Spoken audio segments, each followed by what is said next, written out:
अस्सलाम वालेकुम और very good morning. Welcome to new Pakistan. मैं हूं आपके साथ अनवार खाबर और मैं हूं आपके साथ ज़रियाब इरफान। तो जनाब, आज पाकिस्तान में तो नहीं लेकिन सऊदी अरब समेत तमाम खलीजी ममालिक में माह रमज़ान का पहला रोज़ा है।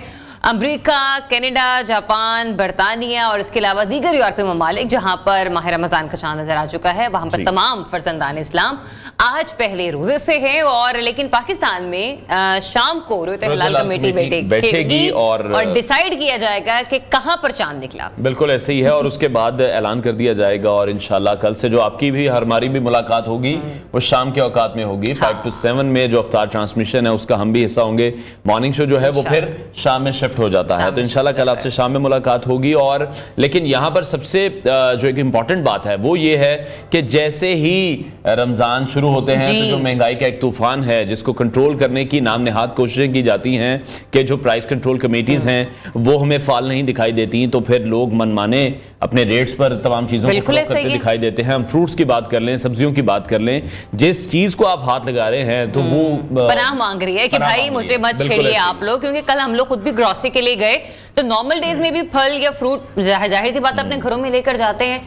तो जो कल जब मैंने प्राइसेस देखे तो मैं खुद ये हैरान हो रही थी कि अभी तो पहला रोजा लोगों ने नहीं रखा हो और प्राइसेस इतने ज्यादा हाई हो चुकी हैं। और कुछ हम लोग खुद भी अपने ही चैनल की जब हेडलाइंस को सुन रहे होते हैं, ब्रेकिंग न्यूज को सुन रहे होते हैं, तो कल मैंने भी ये सुन रही थी कि जहां पर आलू 60 से 80 रुपए किलो मिल रहे थे वहां पर अब 100 से 120 रुपए में मिल रहे हैं। तो मतलब ये सोचिए कि अभी लोगों ने पहली सहरी का एहतमाम नहीं किया, पहले रोजे का एहतमाम नहीं किया, लेकिन हम नमाजें पूरी रखना चाहते हैं, हम अपने रोजे खिदमतमंदी के साथ गुजारना चाहते हैं, लेकिन इस सब के बावजूद हम लोग ज़ख़ीरा अंदोज़ी से बाज नहीं आते। हम लोग इस चीज़ से बाज नहीं आते कि जो हमें सरकारी निर्ख मुकर्रर कर दिया गया है और जो इस्लामी तकाज़े हमें बताते हैं, जो शरीयत हमें दर्ज देती है कि आप इस हद तक मुनाफा हासिल कर सकते हैं, इससे ज्यादा मुनाफा हराम के जुमरे में शामिल होना शुरू हो जाते हैं। अनवार, वहां पर लोग फैसिलिटेट करना चाहिए मेरा ख्याल है लोगों को रमजान में, और जो प्राइसेस हैं उनको थोड़ा सा कट डाउन करके नीचे लाना चाहिए, क्योंकि बहुत बड़ा एक ऐसा तबका मौजूद है पाकिस्तान में जो कि बेरोजगार है, जो मुश्किलात का शिकार है, जो कोई भी रोजी रोटी कमाने के लिए जब वो घर से निकलते हैं तो काफी दिनों तक उनको खाली हाथ घर वापस लौटना पड़ता है। तो ये अब हुक्मरानों को चाहिए कि जो प्राइस कंट्रोल कमेटियां बनाई हुई हैं खुदारा उनको फॉल करें, उनको कहें कि जाकर चेक एंड बैलेंस को देखें और इन तमाम चीजों को दुरुस्त करें। इस पर आगे चलकर मजीद भी बात करेंगे, भी शामिल करते हैं टॉप स्टोरीज। ऐवान सदर में आसिफ अली जरदारी की आमद, कौमी मफाहमत का नया रास्ता। विफाकी काबीना की तकरीब हल्फबरदारी आज होने का इम्कान। रमज़ानुल मुबारक में जिल्द का ख्याल कैसे रखें ये भी आपको बताएंगे। और आज पाकिस्तान की जमहूरियत के लिए एक और शानदार दिन है। इस्लामी जमहूरिया पाकिस्तान में जमहूरियत का अमल मुकम्मल हो चुका है। हम देख रहे हैं कि कौमी और सूबाई असम्बलियों के इंतखाबात के बाद सदर के इंतखाब का मरहला भी मुकम्मल हो चुका है। आसिफ अली जरदारी पाकिस्तान के 14वें सदर मुंतखब हो चुके हैं और इसके अलावा वो पहले सिविलियन सदर हैं जो कि दूसरी मुद्दत के लिए मुंतखब हुए हैं। कल आसिफ अली जरदारी ने एक पुरवकार तकरीब में अपने ओहदे का हल्फ भी उठाया। चीफ जस्टिस काजी फाइज ईसा ने उनसे ओहदे का हल्फ लिया। सदर जरदारी की ऐवान सदर आमद को अब मफाहमत के नए अमल के तौर पर हम देख रहे हैं कि देखा जा रहा है। बिल्कुल, बहरहाल इस जमहूरी अमल में कुछ ऐसे भी हैं जो कि जमहूरी अमल में शरीक तो हो रहे हैं लेकिन फाल किरदार अदा करते हुए हमें नजर नहीं आ रहे, मुखालिफिन को तस्लीम करने को तैयार नहीं है। कल वज़ीर आला खैबर पख्तूनख्वा यमीन गंडापुर ने सदर पाकिस्तान की तकरीब हल्फबरदारी में शिरकत नहीं की और बैरिस्टर गौहर ने तो यहाँ तक कह दिया कि इस वक्त जो हमें सिचुएशन नजर आ रही है, करप्ट अनासिर के बादशाह को हम पर मुसल्लत किया जा रहा है। बहरहाल ये तो उनकी तरफ से तहफ़्फ़ुज़ात है जिसका ज़ाहिर वो बबांगे दोहल करते हैं। आगे बढ़ते हुए आपको ये बता देते हैं कि वज़ीर आज़म शहबाज शरीफ ने सदर आसिफ अली जरदारी को सदर मुंतखब होने पर मुबारकबाद दी है और सिर्फ उन्होंने नहीं बल्कि चीन के सदर शी जिनपिंग ने भी आसिफ अली जरदारी के लिए मुबारकबाद का पैगाम भेजा और नेक ख्वाहिशात का इजहार किया। बिल्कुल ऐसी। और अब कुछ बात कर लेते हैं वफाकी काबीना के हवाले से। तो वफाकी काबीना के वज़ीर आज़म ने पहले मरहले पर जो काबीना का हुजम है वो मुख्तसर रखने का फैसला किया है। यही उम्मीद की जा रही थी और अब ये कहा जा रहा है कि 3 बजे वफाकी काबीना आज हल्फ भी उठा लेगी और इब्तदाई तौर पर वफाकी काबीना में 12 से 14 वज़रा को शामिल किया जाएगा। पहले मरहले में वज़ारत ख़ज़ाना, वज़ारत ख़ारजा, वज़ारत तवानाई, वज़ारत मनसूबाबंदी और वज़ारत दाखिला के कलमदान सौंपे जाएंगे। जबकि वज़ारत इत्तलात की अगर बात करें, वज़ारत निजकारी को देखें और दीगर अहम वज़ारतों के वज़रा भी मुकर्रर कर दिए जाएंगे। और जो तनकीद की जाती रही थी 16 माह की हुकूमत पर, वो भी यही थी कि जो कैबिनेट का साइज है वो कम होना चाहिए, इतने ज्यादा वज़रा नहीं होने चाहिए, पाकिस्तान की इकॉनमी पर मजीद बर्डन नहीं डालना। अच्छा अनवार, हम ये भी कह सकते हैं कि जो पीडीएम्स के साथ बनी हुकूमत थी उसमें चूंकि बहुत ज्यादा जमातें मौजूद थी, इत्तेहादी जमातों की वजह से फिर हर किसी को आपको नवाजना भी पड़ता था। यहाँ पर हम ये देख रहे हैं कि ज्यादा बड़ी तादाद में पाकिस्तान मुस्लिम लीग नून और पाकिस्तान पीपल्स पार्टी, और पाकिस्तान पीपल्स पार्टी तो पहले ही ये ऐलान कर चुकी है कि हमने वजारतें नहीं लेनी। लिहाजा देखते हैं कि पाकिस्तान मुस्लिम लीग नून अपने इस काबीना को किस हद तक छोटा रखती है, और दूसरा ये कि एमक्यूएम के हवाले से किन वजारतों का ऐलान मंजर आम पर आता है। तो दूसरी तरफ पाकिस्तान मुस्लिम लीग नून के सेनेटर इरफान सिद्दीकी ने कहा कि नौ मुंतखब सदर आसिफ अली जरदारी ऐवान सदर जाने के बाद सबसे पहले उसे हौसले जमहूरियत देंगे। ये बयान उन्होंने साबिक सदर आरिफ अलवी के हवाले से भी दिया है कि जिस तरीके से हमने देखा है कि उनका जो ओहदा है वो खासा हद तक मुतनाज़िर रहा है। बहरहाल जो भी मामला है, जो भी इस वक्त पाकिस्तान में पॉलिटिकल सिचुएशन चल रही है, उस पर बात करते हैं। हमें ज्वाइन कर रहे हैं सीनियर तज्ज़ियाकार आमिर इलियास राना साहब। अस्सलाम वालेकुम and very good morning Aamir साहब। आमिर साहब, जमहूरियत का ये मरहला तो मुकम्मल हो चुका और सदर आसिफ जरदारी साहब ने अपने ओहदे का हल्फ भी उठा लिया। हमने देखा है पहले भी जब वो सदर मुकर्रर हुए थे तो उन्होंने बड़ी पॉजिटिविटी के साथ, बड़ी मफामत के साथ तमाम सूबों में मिलकर सियासत की थी और जमहूरी अमल को आगे बढ़ाया था। इस बार आप उनके बतौर सदर के ओहदे को किस तरह से देख रहे हैं? जरदारी साहब जाहिर है एक सीनियर सियासतदान है, इल्जामात के साथ सियासत को आगे बढ़ाए हुए हैं और किसी केस में सजा नहीं हुई। जेल 11 साल से ज्यादा काट चुके हैं और जब सदर थे तो बिल्कुल जहां ठीक चले वहां गवर्नर राज पंजाब में भी लगाया और वो उस वक्त के जस्टिस जो हमीद थे उनके साथ मिलके लगाया जब इफ्तिखार चौधरी साहब को लाने की बात पीएमएलएन बार बार कर रही थी। तो शहबाज शरीफ के ऊपर एक ऐसा ऑर्डर सुप्रीम कोर्ट से हुआ जो हमारे यहाँ मुतनाज़ बना करते हैं और फिर वो वापसी भी हुई, बहाल भी हुए और सब कुछ ठीक हुआ और नवाज शरीफ ने उन्हें डाइन आउट किया बाकायदा। ऐवान सदर से जब वो रुखसत हो रहे थे और आ रहे थे ममनून हुसैन, तो उसके बाद सारे मामला चलते रहे। पहले भी ठीक थे, बीच में एक गड़बड़ हुई, लेकिन दोनों जमातों ने सेंसिबिलिटी का काम किया सेंसिबिलिटी से और फिर ये हुआ। हाँ, आज जब वो आए हैं तो शहबाज शरीफ, आसिफ अली जरदारी, अली अमीन गंडापुर, मुराद अली शाह और बुगटी साहब और मरियम नवाज, ये सारे इक्तदार में मौजूद हैं। 4 वज़ीर आला और एक वजीर आजम जहां पे वो हैं और बलूचिस्तान में एक है। एक ऐसे टाइम पे आए हैं जब पीटीआई सुन्नी इत्तेहाद कौंसिल बहुत ज्यादा अपने आप को समझती है कि हमें मजरू किया गया है, हमारा निशान लिया गया और उनकी नजर में ये है कि हमारे साथ ज्यादती हुई। दूसरी पार्टी कहती है आपने 9 मई की, आपकी लड़ाई इस्टेब्लिशमेंट से है जो अब तक है और आप भुगते हैं उसे, क्योंकि आपके लीडर कहते हैं 9 मई एक दफा नहीं 10 दफा और करेंगे। तो ये लड़ाई जब तक किसी बातचीत के नतीजे में खत्म नहीं होती या उसमें सजाएं नहीं हो जाती लोगों को कि हाँ जी, जैसे अभी कोर कमांडर्स की प्रेस रिलीज आई है, कॉन्फ्रेंस ने बताया है कि उनको नहीं छोड़ा जाएगा। उन्होंने वजीर आजम के एलामिया की तायद करके अपनी तरफ से भी बात कही और अब कुछ कवानीन में तब्दीली की बात हो रही है जो सेनेट के इलेक्शन तक हो जाएंगी। तो एक तरफ तो या तो पीटीआई को करने पड़ेगी। सॉरी टू इंटरप्ट यू, जरा और फरमा दीजिएगा किस किस्म के कवानीन जो हैं उनमें तब्दीली हो सकती है? आपका तज्जिया और तजुर्बा इस बारे में क्या बता रहा है?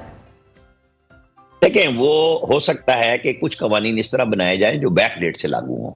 अच्छा। और आइंदा ताकि वो जो 9 मई का हिस्सा कवर होने से रह गया सिविलियन अदालतों में वो भी हो जाए। एक तरफ सुप्रीम कोर्ट के पास जल्द हेयरिंग की लतीफ खोसा साहब ने भी दरखास्त दिया कि फौजी अदालतें सिविलियन का ट्रायल ना करें क्योंकि वहां फैसले हो चुके हुए हैं। सिर्फ अनाउंसमेंट इसलिए रुकी हुई है कि सुप्रीम कोर्ट का स्टे मौजूद है कि आप काम मुकम्मल कर लें और उसके अंदर बड़े बड़े लीडर्स जो हैं पीटीआई के वो आ रहे हैं।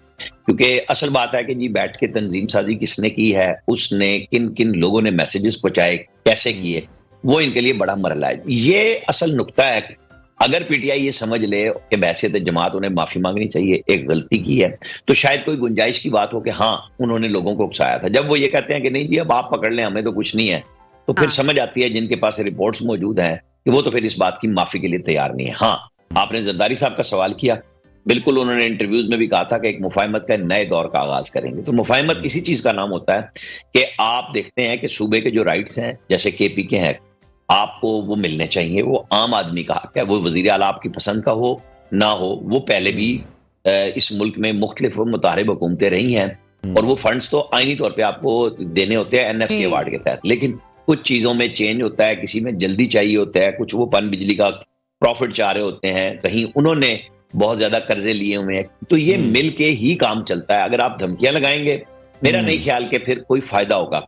अब ठीक है, लेकिन आमिर साहब जैसे मामलात में अदालतों में जाएं, जैसे लास्ट टेन्योर में भी हमने देखा जरदारी साहब ने अपने पहले दौरे हुकूमत में भी बहुत से ऐसे इख्तियारात थे जो कि फिर पार्लियामेंट को दे दिए थे। तो आप किस तरह से देख रहे हैं? एनएफसी अवार्ड का मामला था, सूबों की खुद मुख्तारी समेत बहुत सारे ऐसे मामला थे जहां पर उन्होंने अच्छा किरदार अदा किया था। सदर कायनिया हुदा है, फौजी अदवार में भी उसको बहुत ज्यादा ताकतवर बना दिया गया था। खुद आसिफ अली जरदारी साहब भी 2008 के दौर में यही देखा गया था कि वजीर आजम हाउस पर हावी हो चुके थे। इस बार सिचुएशन कुछ मुख्तलिफ लग रही है आपको?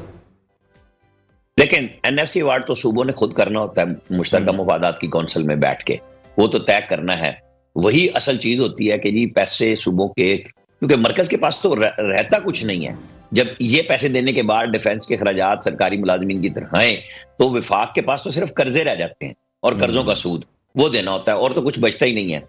अब है कि आप चलाएंगे कैसे। अब पिछली दफा ये था कि जरदारी साहब ने जहां 18वीं तरमीम करवाई थी जिसमें पीएमएलएन ने भरपूर साथ दिया था, वरना तो नहीं होनी थी, और वो इख्तियारात पार्लियामेंट को वापस आए थे।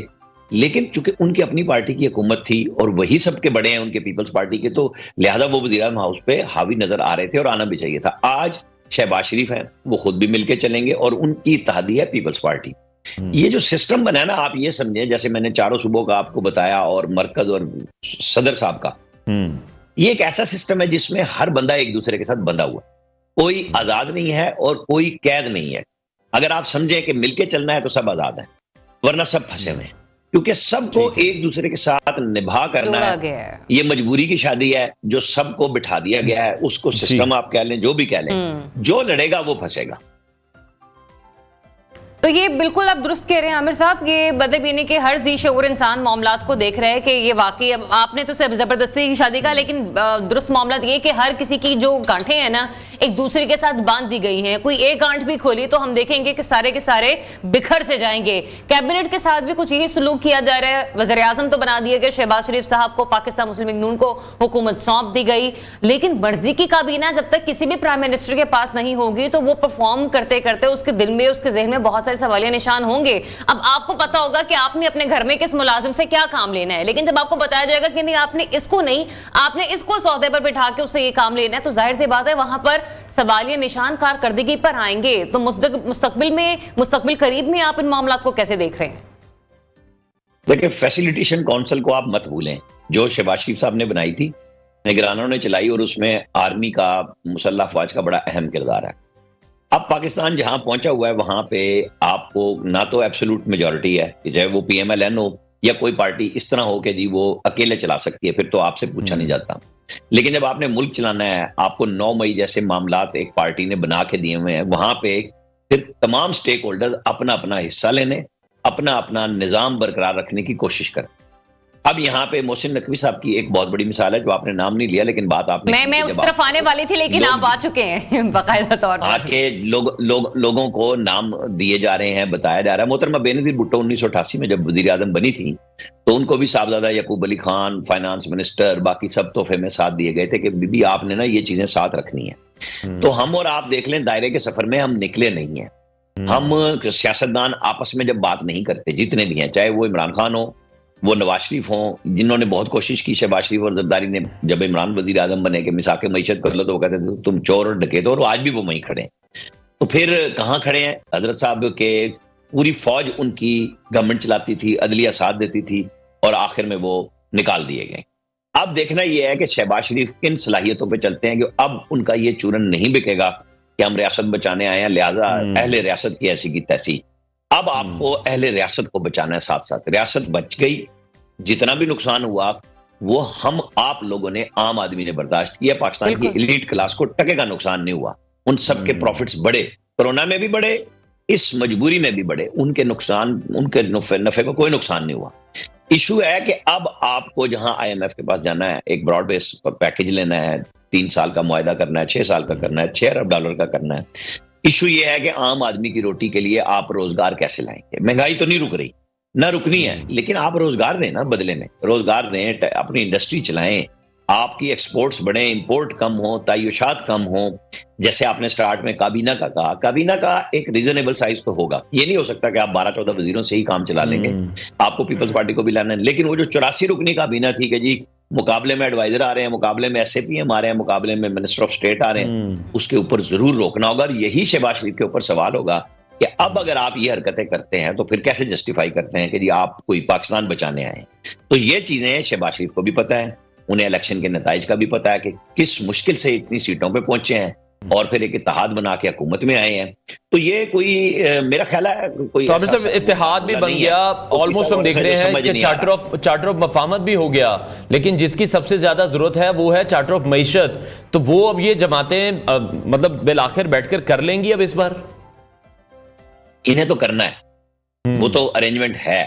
मैंने कहा है कि ऑप्टिक कुछ होते हैं कि आप करके भी दिखाते हैं, जैसे काबीना है, आप कुछ जो बड़े उमरा हैं उनके ऊपर, रिटेल के ऊपर, ये जो प्रॉपर्टी माफिया बना हुआ है, ये जो चीनी माफिया है जो एक्सपोर्ट के ऊपर आपसे डॉलर ले लेते हैं हुकूमत पाकिस्तान से, और चीनी यहीं कहीं होती है। आर्मी चीफ ने निगरान दौर में जब बॉर्डर बंद किए, आपको याद होगा अफगानिस्तान और ईरान का, तो उन्होंने कहा अगर हमारा कोई वर्दी में भी हुआ तो कोर्ट मार्शल होगा। उसके बाद स्मगलिंग भी रुकी, उसके बाद डॉलर भी नीचे आया, रुका भी सही। इन चीजों को फर्दर मजबूत करने की जरूरत है कि आपके पास पॉलिटिकल विल मौजूद है, आपके साथ आर्मी मौजूद है, आपके साथ इदारे सारे खड़े हुए हैं कि आप इस मुल्क को चलाइए। ये वजीर आजम का इम्तिहान है। उस सूबों की ब्लैकमेलिंग बाद में आएगी, पहले यह है कि आपकी मईशत की तरफ सिम दुरुस्त होगी तो हम और आप सब आपको कर रहे होंगे ना कि नहीं नहीं यार ये ठीक बंदा बात कर रहा है।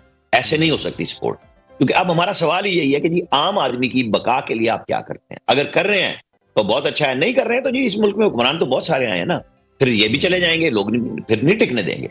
ये लोगों को अब अपनी रोटी से जरूरत है, उनके घर में बच्चों की फीस, बच्चों की सेहत के असूल, उनके यूनिफॉर्म, खाने पीने की ये जो जरूरत है ना इंतहाई सख्त, उसकी बात हो रही है। यहाँ पे किसी ऐश की बात नहीं हो रही कि जी उनको मीठा खाने में क्या मिलेगा नहीं मिलेगा। असल है रोटी रोजी दो मिले फिर बात बने।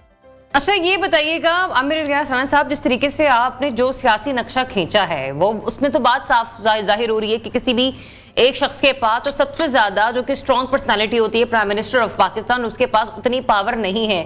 दी जरूर गई है लेकिन कहा गया है कि आपने इन कंपोनेंट्स में रहते हुए इस्तेमाल करनी है। तो जब ये पावर शेयरिंग का किरदार इस तरह से रहेगा तो फिर आपको लगता है कि बहुत जल्द ही वज़ीर आज़म हाउस को हाईजैक कर लिया जाएगा प्रेसिडेंट हाउस की तरफ से, उस ऑफिस की तरफ से? नहीं, प्रेसिडेंट हाउस भी तो फंसा हुआ है ना। पीपल्स पार्टी के अपने स्टेक भी हैं, उन्होंने कोई गिफ्ट में तो नहीं फेडरल गवर्नमेंट दी। अभी आप देखिए वो इदारों के सरबराह लगवाएंगे, सिंध में उनके बहुत सारे चीजें हैं, हर बंदे का विफाक के साथ काम होता है। ये कुछ लो और दो की बुनियाद पे है और आगे चल के इन्होंने काबीना में भी आ जाना है। ये जो बन रहा है ना कि जरदारी साहब वहां बैठ के सब कुछ कर लेंगे, ना जरदारी साहब सब कुछ कर सकते, ना शहबाज शरीफ साहब सब कुछ कर सकते। ये मिलके चलेंगे तो कामयाब होंगे, नहीं चलेंगे तो सारे जाएंगे। आपको सिस्टम का पता है, जब सिस्टम ऑपरेट करता है तो बहुत बुरी तरह से, आप जरा सा इशारा देख लें, आरिफ अलवी साहब ने हलफ नहीं लिया था पिछली दफा शहबाज शरीफ का, इस दफा कैसे खामोशी से हलफ लिया आके। उन्होंने इनकार किया था कि जनाब मैं असेंबली का इजलास नहीं बुलाऊंगा, 11:55 पे रात को असेंबली की एडवाइस पे साइन कर दिए। फिर बहुत कुछ हो जाता है, फिर आपको मिलिट्री जो कानून है उसमें तरमीम पे आप खामोश रह जाते हैं, आप ऑफिशियल सीक्रेट एक्ट पे बाद में एक ड्रामा करते हैं कि जी वो देखें जी जिसको सजाएं होंगी, मैं बड़ा हूं, मैंने तो साइन नहीं किए थे। हालांकि आपने साइन ना करके भी काम वही किया था जो साइन करके करना था। तो ऐसा नहीं होता, काम हो जाया करते हैं जब स्टेट चाहती है।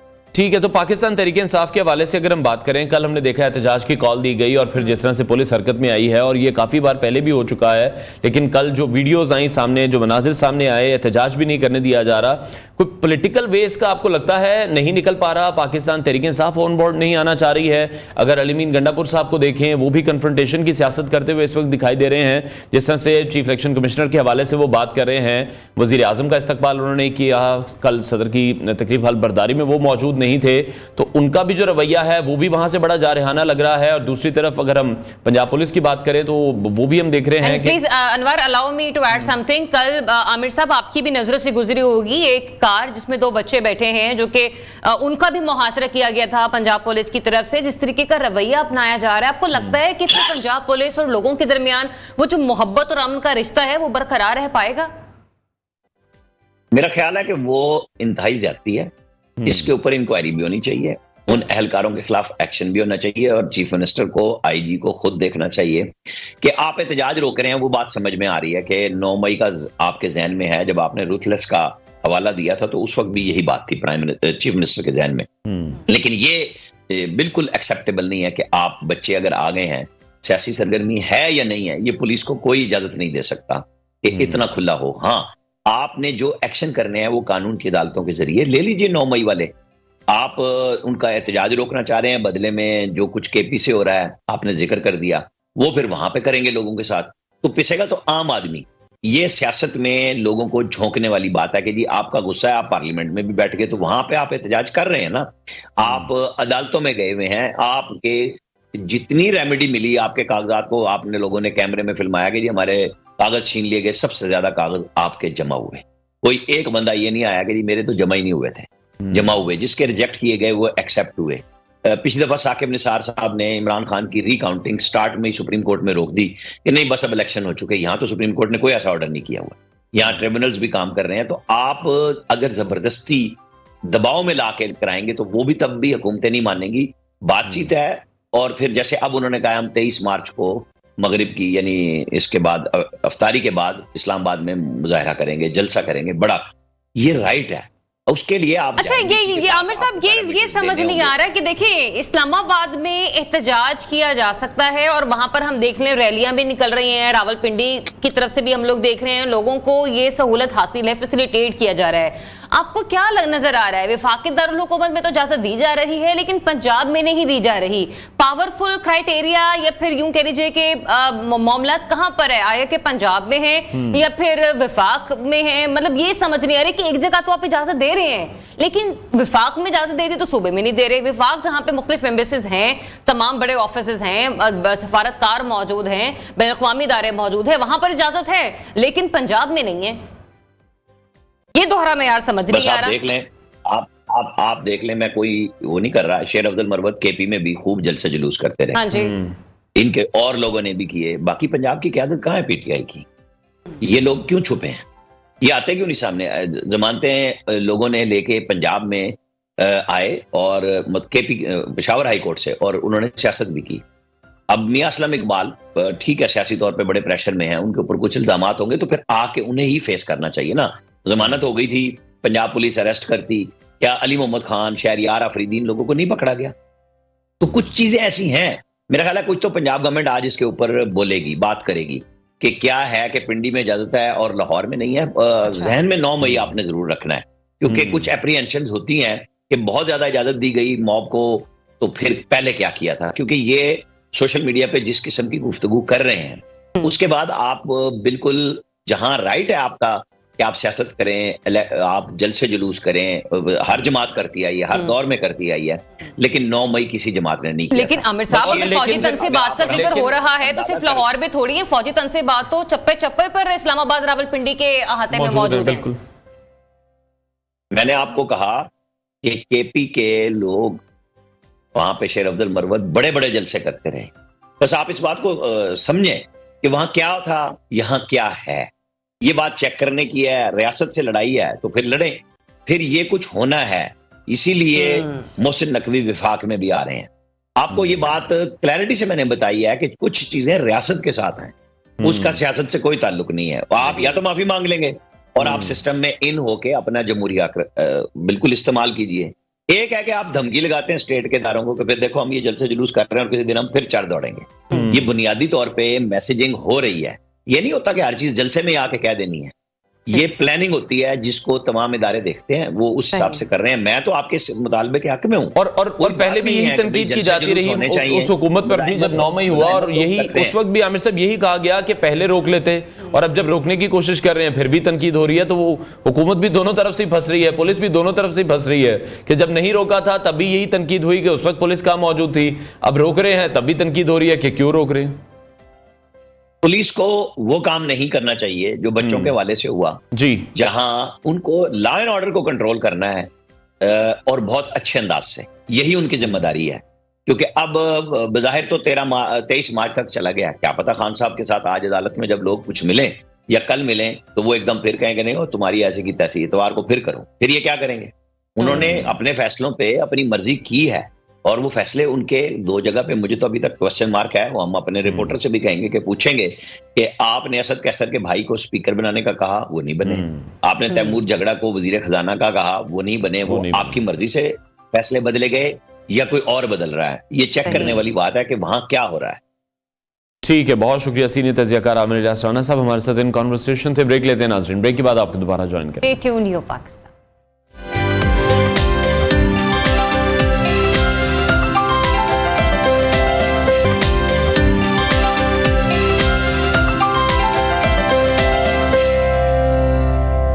Welcome back once again. Break पर जाने से पहले हम लोगों ने बात की थी इस वक्त मुल्क के जो सियासी मामला थे उसके हवाले से, जिसमें हमने ये देखा कि जमहूरी अमल का बाकायदा तौर पर पाकिस्तान में आगाज तो हो चुका है, लेकिन फिर भी बहुत सारे मामला ऐसे हैं कि जो कि इलेक्शन से पहले जहां खड़े थे, इलेक्शन के बाद भी वहीं पर खड़े हैं। लेकिन इस तमाम तो सूरत हाल के पेश नजर जहां पर हमें PDM-2 की गवर्नमेंट बनती हुई नजर आ रही है, वहीं पर एक और अलग मामला या यूं कह लीजिए कि ऐसा ओहदा जो कि बड़ा चार्मिंग तस्वुर किया जाता है, स्पेशली पाकिस्तान पीपल्स पार्टी के एतबार से देखा जाए, क्योंकि वो आईनी ओहदों के हवाले से खासी सरगर्म नजर आती है। माजी में जब भी उन्होंने हुकूमत बनाई तब भी ये कहा गया था कि पाकिस्तान पीपल्स पार्टी एक ऐसी जमात है जो कि नजरियात की सियासत करती है, जो कि आईनी सियासत करती है, जो कि कवानीन में तरमीम लाकर पार्लियामेंट के थ्रू पार्लियामेंट को मजबूत करने की कोशिश करती है। तो ऐसे में सदर आसिफ अली जरदारी का गुज़िश्ता रोज अपने ओहदे का हलफ उठाना डेफिनेटली हम यूं कह सकते हैं कि आगे चलकर सियासी मफाहमत का आगाज करेगा। लेकिन एक सवाल ये भी उठाया जा रहा है कि जो सदर का ओहदा है वो एक अलामती ओहदा बन गया है, तो आसिफ अली जरदारी साहब ने यही ओहदा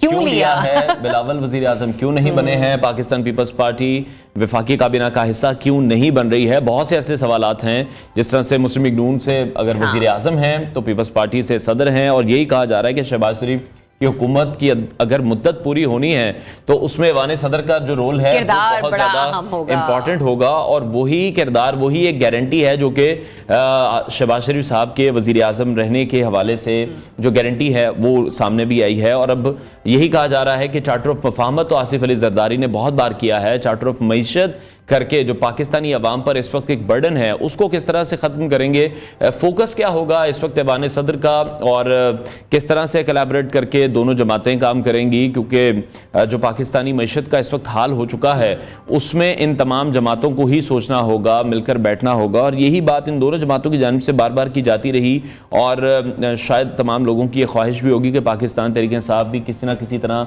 इस अमल का हिस्सा बन ही जाए, ताकि पाकिस्तानी अवाम के लिए कुछ आसानियां पैदा हो सके। और हम अगर बात करें अनवार बहैसियत पाकिस्तानी, यूं कह लीजिए कि जिस तरीके से हम रोजाना लोगों के सामने बैठते हैं, हम लोग मुख्तलिफ तरीकों से ब्रेकिंग न्यूज भी अनाउंस कर रहे होते हैं, स्टॉक एक्सचेंज के हवाले से भी कोई खबर आती है या कोई पेट्रोल महंगा हो गया, सब्जियां महंगी होंगी, वो भी हम लोग अपने व्यूअर्स के साथ शेयर कर रहे होते हैं। तो हम भी यही चाहते हैं कि पाकिस्तान में मुफाहमत सियासत पर तो होती है, लेकिन अगर मईशत पर भी हो जाए तो यकीन जानिए कि बहुत से मामला जो है वो हल हो जाएंगे, और हल होना भी बहुत ज्यादा जरूरी है। देखें, हर हुकूमत आती है, कोशिश उसकी यही होती है कि पाकिस्तान में मुआशी फैसले ऐसे लिए जाएं जो कि देर पा चलें, मुस्तहकम और पाकिस्तान की मईशत को मुस्तहकम करें। हम ये देखते हैं कि फिर कोई दूसरी हुकूमत आती है और फिर उसके बाद वो उन मुआशी पॉलिसियों को तब्दील करके रख देती है, जिसके बाद जो हमारा बिजनेस तबका है, हमारा कारोबारी तबका, हमारा तजारती तबका, वो खासा परेशानी का शिकार रहता है। और सबके जमानों पर यही होता है कि जो पॉलिसियां हैं चूंकि वो तसलसल का शिकार नहीं रहती, इसी वजह से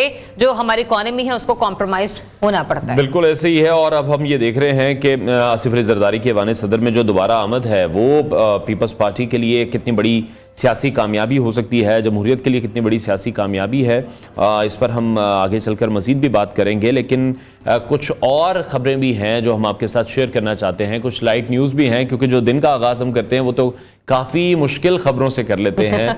तो पाकिस्तान क्रिकेट टीम के साबिक फास्ट बॉलर हैं वकार यूनुस, जिन्होंने क्रिकेट के बाद गोल्फ कोर्स खेलते हुए भी हमें दिखाई दे रहे हैं, जिसके मनासिर भी हम अभी न्यूज़ की स्क्रीन पर आपको दिखा रहे हैं, जिसमें हम ये देख रहे हैं कि वकार यूनुस मसरूफ़ हैं। हालांकि वो कराची में मौजूद हैं, पाकिस्तान सुपर लीग की कमेंट्री में अपने फ़राइज़ भी सर अंजाम हमें देते हुए दिखाई दे रहे हैं। लेकिन इतवार को कराची गोल्फ कोर्स पर गोल्फ खेलते दिखाई दिए हैं। वकार यूनुस ने फंड रेजिंग गोल्फ टूर्नामेंट में शिरकत की है और 18 होल पर मुकाबला करते हमें वो दिखाई दिए हैं। बिल्कुल, और कहा जा रहा है कि ये जो मैच उन्होंने खेला है, गोल्फ मैच, ये एक चैरिटी इवेंट के लिए उन्होंने इसको डिवोट कर दिया है। उन्होंने अपनी टीम एबिट की जानिब से खेलते हुए 7 बुडेज खेली हैं, जबकि होल नंबर 8 पर तकरीबन 17 फीट के फासले से शानदार उन्होंने इस मौके को यूटिलाइज किया। वकार यूनुस ने कहा कि वो पहली मरतबा गोल्फ खेल रहे हैं। भाई वाह, अगर वो पहली मरतबा भी गोल्फ खेल रहे हैं, फिर भी उन्होंने खासी अच्छे तरीके से गोल्फ परफॉर्मेंस दिखाई है। लेकिन वो क्योंकि इनाम उसका जो था वो एक कार मिलनी थी उन्हें, लेकिन वो ये इनाम जीतने में कामयाब नहीं हो सके हैं। बिल्कुल पहली बार खेल रहे थे, बट पहली बार के लिए तो मेरा ख्याल है जो अटेम्प्ट थी वो बहुत ज्यादा अच्छी थी। किसी भी खेल को पहली बार अगर आप खेल रहे होते हैं तो समझने में भी, हाँ जी, मैंने कुछ टीवी कमर्शियल्स किए थे तो उसमें हमारा फिर कुछ शॉर्ट्स होते थे, जैसे कुछ सोसाइटीज में एमेनिटीज दिखाते हैं, यहाँ पर गोल्फ कोर्स भी है, तो वहां पर मैंने खेला था। तो वही मैं कह रहा हूँ, क्योंकि बहुत डिफरेंट है, उसके जो पट हैं वो डिफरेंट हैं, तो वो आपको डिफरेंट शॉट्स के लिए डिफरेंट पट का इस्तेमाल करना पड़ता है। तो पहली बार में तो उन्होंने बड़ी जबरदस्त गोल्फ खेली है, लेकिन वो कार जीतने में नाकाम रहे। बट ये एक बड़ा ही नेक मकसद है जिसके लिए वो खेले हैं। फंड रेजिंग का ये एक इवेंट था, fund raising golf tournament. Hepatitis के जो मुस्तहिक मरीज हैं उनके लिए खेला गया था, और इससे जितनी भी आमदनी हुई है वो उन मरीजों के इलाज में इस्तेमाल की जाएगी। तो एक बड़ा पॉजिटिव जेस्चर था वकार यूनुस की तरफ से, और इस तरह के जो इवेंट्स हैं वो होने चाहिए, और जो हमारे स्टार्स हैं उन्हें इसी तरह इन इवेंट्स में शिरकत करनी चाहिए। बिल्कुल, एक और इंटरेस्टिंग सी खबर है, वो भी आपके साथ शेयर करते हैं कि ओंटारियो में वाक़ई तफरीही मरकज से एक वीडियो वायरल हो रही है, जिसमें स्विमिंग पूल में जंगली हिरन के छलांग लगाने के बाद वहां मौजूद लोग उसे हैरानी और परेशानी से देख रहे हैं। अच्छा, लोगों का ये तासुर था कि जंगली हिरन बाहर कैसे आएगा, जबकि उल्टा ये हुआ कि हिरन पूल में मजे से तैरता हुआ नजर आ रहा है। वीडियो में हमने ये भी देखा कि तफरीही मरकज का अमला हिरन के ताक़ुब में है, वो उसे बाहर निकालना चाहता है, लेकिन हिरन को तालाब में गौता लगाते हुए देखकर सभी हैरान रह गए। जिस शख्स ने वीडियो बनाई वो ये कह रहा था कि मैंने सिर्फ सोचा कि मुझे वीडियो बनानी चाहिए, क्योंकि अगर मैंने किसी को बताया कि एक हिरन अंदर दाखिल हुआ है तो कोई भी मुझ पर यकीन नहीं करेगा। मतलब कि प्रूफ पास आपके जरूर होना चाहिए, अदरवाइज लोग आप पर बिलीव नहीं करेंगे। तो आजकल ये जो हमारे हाथ में स्मार्टफोन्स है ना, ये एक बड़ा ही आसान तरीका है किसी भी चीज को कैप्चर करने का, किसी भी किस्म का प्रूफ रखने का, जो कि कभी कभी आपके लिए फायदेमंद है तो कभी कभी नुकसानदेह भी है। लेकिन इस तरह की फिर जो वीडियोस हैं वो भी मंजर आम पर आती हैं, जिसके थ्रू फिर पता चलता है कि आखिर में हुआ क्या था। अगर सीसीटीवी कैमरास वहां पर मौजूद नहीं है और किसी ने वीडियो बना ली है तो फिर हमारे लिए जरा आसानी हो जाती है, हमें इस तरह की वीडियोस मिल जाती हैं जो हम आपके साथ शेयर कर देते हैं, और आपका भी इंटरेस्ट बड़ा डेवलप होता है। तो मुकामी हुकाम ये बता रहे हैं कि हिरन खिड़की को तोड़कर अंदर दाखिल हुआ था, और अभी अमले ने उसे हिफाजत बाहर भी निकाल दिया है, जबकि अब पूल को आर्जी तौर पर बंद कर दिया गया है, क्योंकि ये जो पूल था वो इंसानों के लिए बनाया गया था, मैं भी कहने लगी थी, हाँ, तो वहां पर इन चीजों का ख्याल रखा जाता है, हाइजीन का ख्याल रखा जाता है। यहाँ पर तो हम देखते हैं कि सभी एक ही नहर में नहा रहे हैं, मनाज़िर देखते हैं, जानवर भी उसी नहर में। अभी देखिए ना, गर्मियों का आगाज हो चुका है, तो आपको ये जो लाहौर की नहर है वहां पर जानवर, इंसान सब नजर आएंगे एक साथ। तो वहां पर एक ही सफ में, हाँ, एक ही सफ में सारे महमूद और रियाज जो है वो तैरना शुरू हो जाते हैं।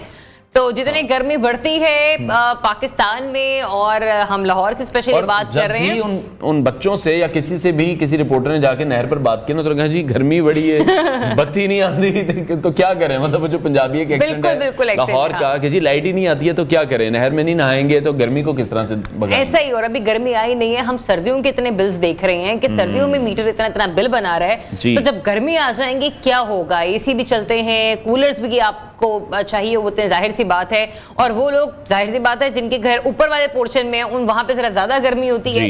तो ये बड़ा एक एलिमेंट है, बड़ा फुकदान है हमारे यहाँ के हर साल हम देखते हैं कि ट्रांसमिशन लाइंस जो हैं वो बिजली जो है वो आगे तक प्रोड्यूस या इनके हाँ बैठ जाती हैं, वो आगे तक रसाई नहीं दे पाती हैं। और हमारे इदारे ये कह रहे थे कि भाई बिजली तो हमने भरपूर बनाई है लेकिन बिजली का इस्तेमाल नहीं हो रहा। अब आप ही के बिल देख लीजिए कि यूपीएस होने के बावजूद भी आपको कोई फायदा नहीं, सोलर होने के बावजूद हमें जो बिल्स हैं वो बहुत ज्यादा पे करने पड़ती हैं। ऐसी अच्छा एक और रिसर्च है वो भी आप लोगों के साथ शेयर करते हैं कि अगर आप सुबह सवेरे बेदार हो तो इम्कान ये है कि जो परिंदों की चहचहाट है वो सुनकर मिजाज पर खुशगवार असरात मुरतब होते होंगे। तो काफ़ी रिसर्च इस चीज़ पर भी की गई है। अलग सुबह चहचहाना परिंदों का एक फितरी रवैया होता है जो कि हम सुबह सुबह देखते हैं कि परिंदों की जो आवाज़ें हैं वो हमें आ रही होती हैं, तो वो ऐसा क्यों करते हैं। माहिरीन ने इस पर रिसर्च की है और उनका मानना यह है कि इस तरह परिंदे दीगर परिंदों को खबरदार करते हैं कि उनके इलाके में दाखिल होने से गुरेज किया जाए। क्या ही बात है जी, मतलब परिंदों ने भी अपने इलाके डिवाइड किए हुए हैं और वो एक दूसरे को मैसेज कन्वे कर रहे होते हैं, यानी एक दूसरे के साथ बातें कर रहे होते हैं। किसी का इलाका घड़ी शो का है, किसी का भगवानपुरा का है, किसी का शालीमार का है, तो ये भी इलाके हैं बहरहाल किए गए, या वो दीगर को अपने साथ ताल्लुक कायम करने के लिए भी मुतवज्जह करने की कोशिश कर रहे हैं। अच्छा जी, ये मिली जुली रिसर्च है। एक ख्याल ये भी है कि परिंदे इस तरह अलसुब अहम पैगामात का तबादला एक दूसरे से करते हैं क्योंकि उस वक्त उनके लिए खुराक की खोज या दीगर सरगर्मियां मुश्किल होती हैं। मतलब ये कि इधर से आवाज लगाता होगा, हाँ, उसको बताने के लिए मैंने कल वहां से गुजरा था तो मैंने वहां पर कुछ चीजें देखी थी या मैंने कोई जानवर देखा था, तो आइए आज वहां पर चलते हैं। बिल्कुल ऐसी। और एक थ्योरी ये भी है कि परिंदे सुबह सवेरे गाने गाकर अपनी मजबूती का इजहार करते हैं। तो मुझे लग रहा है कि जो रिसर्चर्स की भी थ्योरी है वो भी काफी कंफ्यूज है कि कुछ भी कही जा रहे हैं। हाँ, लेकिन ये जो परिंदों की चहचहाट है वो हमें ये बताती है कि वो रात को बचने में कामयाब भी रहे हैं, मतलब वो खुशी का भी इजहार करते हैं। माहिरीन ये बता रहे हैं कि अलसुब सर्द और खुश्क हवा के बायस परिंदों को वाज़े आवाज़ फ़ज़ा में फैलाने का मौका मिलता है और वो दीगर की आवाज़ें सुनकर उन्हें पहचान भी लेते हैं। ऑब्वियसली उनका भी कम्युनिकेट करने का एक वो जो तरीक़ाकार है जो कि अल्लाह ताला ने बनाया हुआ है वो उनके पास मौजूद है और वो फिर कम्युनिकेट करते हैं। बिल्कुल, साइंसदानों के मुताबिक परिंदों की जो जिस्मानी तवानाई है वो बहुत ज़्यादा नहीं होती, तो किसी एक जगह क़याम के दौरान उनका चहचहाना काबिल फहम है। तो परिंदों के तहफ़्फ़ुज़ के लिए काम करने वाले एक बरतानवी इदारे वुडलैंड ट्रस्ट के मुताबिक परिंदों की चहचहाहट का सिलसिला सुबह 4 बजे शुरू होता है और घंटों तक जारी रहता है। तो ये बड़े ही एक इंटरेस्टिंग स्टोरी है जो कि हमने आपके साथ शेयर की है। और वैसे भी पहाड़ी मकामात पर या जहां पर सब्जा जरा ज्यादा हो वहां पर परिंदों की चहचहाने की आवाज जो है वो सच में बड़ी ही खूबसूरत। बिल्कुल ऐसी। और शहरों में तो हम देख रहे हैं कि अब वो तादाद बहुत ज्यादा कम रह गई है। बहुत से ऐसे इलाके, बहुत कम इलाके ऐसे रह गए हैं।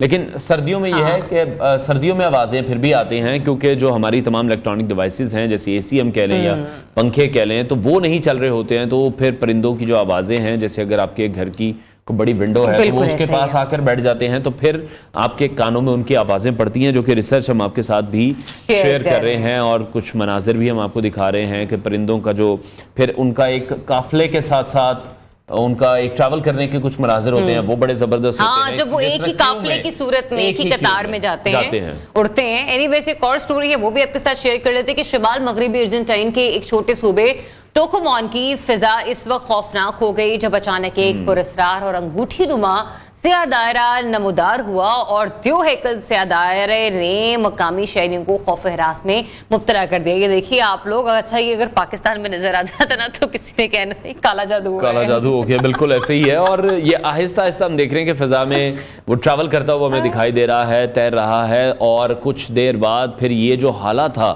ये कुछ देर रहने के बाद गायब हो गया और फिर इसका कोई भी नामो निशान बाकी नहीं रहा। तो लेकिन लोगों को बड़ा खौफजदा कर गया ये कि आखिर में ये चीज क्या है, क्योंकि इस तरह के जो मनाजिर हैं वो फिर हमने हॉलीवुड की मूवीज में ही देखे हैं जो कि वो हमें यूएफओज दिखाते रहते हैं, एलियंस का बताते रहते हैं।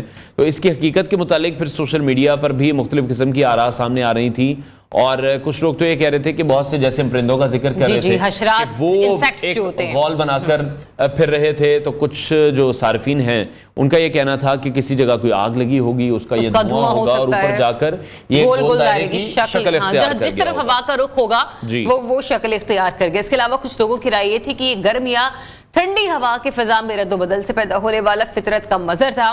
तो कुछ जो आई विटनेस हैं वो ये कह रहे थे कि बहुत बड़े स्याह पहिए जैसा था और इसे देखना खौफजदा कर देने वाला नजारा था। यकीन जानिए वाकई ऐसे होगा। देखिए, अगर आप अपनी छत पर आए, आप अगर उस इलाके से गुजर रहे हैं, तो आपको ये होगा कि अगर ये कोई भी चीज है तो खुदा ना खासा कि मुझे अपनी लपेट में ना ले ले, इससे बचा जाए। बिल्कुल ऐसे ही है। तो वो बिल्कुल लोग बड़े खौफजदा भी हुए हैं। डिफरेंट किस्म के जो कमेंट्स है वो भी हमने आपके साथ शेयर किए हैं। और इस तरह के मनाजिर को रिकॉर्ड करना, मतलब उस वक्त फिर वो बात आ गई, फोन वाली बात आ गई कि, और फिर शुक्रिया अदा करना चाहिए उस शख्स का जिसने इस फोन नुमा डिवाइस में हमें कैमरा फराहम कर दिया हुआ है कि हम अपनी लाइफ का कोई भी जो मोमेंट है उसको कैप्चर कर सकते हैं, दूसरों के साथ शेयर कर सकते हैं, और इस तरह के जो मनाजिर हैं वो फिर हमें देखने को भी मिल जाते हैं। बहरहाल नाज़रीन, प्रोग्राम का वक्त तो नहीं अभी खत्म हुआ, लेकिन हेडलाइंस का वक्त हो गया है। हेडलाइंस के बाद आपको दोबारा ज्वाइन करते हैं। Stay tuned in Pakistan.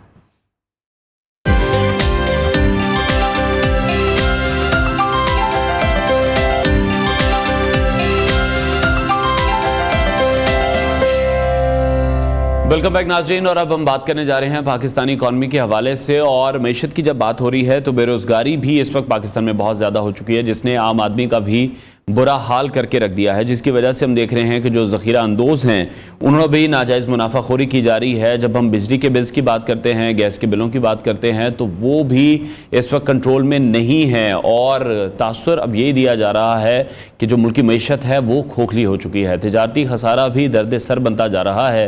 वज़ीर आज़म शहबाज शरीफ, जिन्होंने इक़्तिदार संभालते ही अपनी पहली फुर्सत में मईशत को बहाल करने का इरादा ज़ाहिर किया है, उन्होंने टैक्स और माफिया को एक सबसे बड़ा चैलेंज करार दिया है। अब इस चैलेंज को वो किस तरह से उससे नबर्द आजमा होंगे, ये सभी इसका इंतजार भी कर रहे हैं। और इस वक्त जो टैक्स आमदन है उसका तखमीना भी 12 खरब रुपए लगाया जा रहा है, और टैक्स चोरी की वजह से पूरी जो रकम है वो खजाने में नहीं आती, जिससे बहुत ज्यादा नुकसान होता है। और हम ये देखते हैं कि फिर हर साल सरकारी इदारे कई 100 अरब का नुकसान करते हैं। सिर्फ PIA का नुकसान 825 अरब रुपए है। इस हवाले से FBR मेंबरान को टैक्स आदाफ यकीनी बनाने की हिदायत भी सामने आई है।